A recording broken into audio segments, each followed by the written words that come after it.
Drama serial ایک محبت اور کی اگلی قسط میں ہم دیکھیں گے کہ ہارون اب خوش بخت کے پیچھے ہی پڑ جاتا ہے۔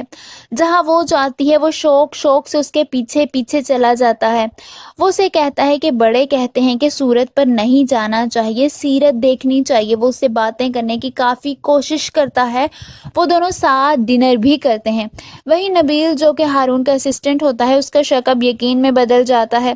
وہ مسکراتے ہوئے ہارون سے کہتا ہے کہ آج اتنے عرصے بعد آنکھوں میں پھر سے خواب ہی انشا جی کی۔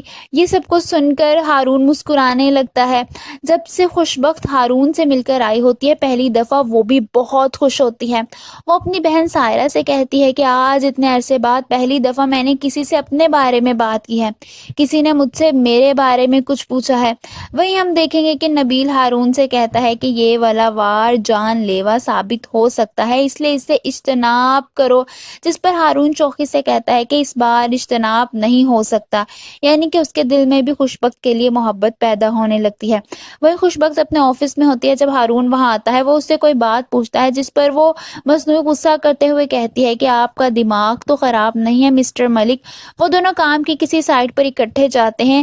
جب وہاں پر ہارون کافی زیادہ شوخی سے انداز میں کام کر رہا ہوتا ہے، خوشبخت اسے منع کرتی ہے کہ یہ آپ کیا کر رہے ہیں، جس پر وہ کہتا ہے کہ میرا کام کرنے کا یہی طریقہ ہے۔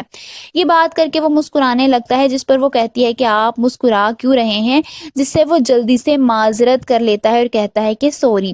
وہیں ہم دیکھیں گے کہ آخر کار ایک اور نئی میڈیا اینکر ہارون کی زندگی میں داخل ہو جاتی ہے، جو کہ اسے پسند کرتی ہے۔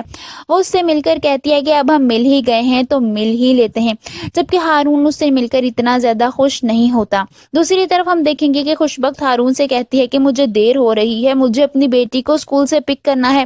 یہ سن کر تو ہارون کی ساری شوخی اڑن چھو ہو جاتی ہے۔ وہ حیرانی سے اس سے پوچھتا ہے کہ بیٹی، یعنی اسے یقین ہی نہیں آ رہا ہوتا کہ خوشبخت کی ایک بیٹی بھی ہے۔ آپ سب کو کیا لگتا ہے، کیا ہارون یہ تو نہیں سمجھنے لگ جائے گا کہ خوشبخت شادی شدہ ہے، یا پھر بیٹی کا جان کر اس کی محبت زائل ہو جائے گی؟ کمنٹس میں اپنی رائے کا اظہار ضرور کیجیے۔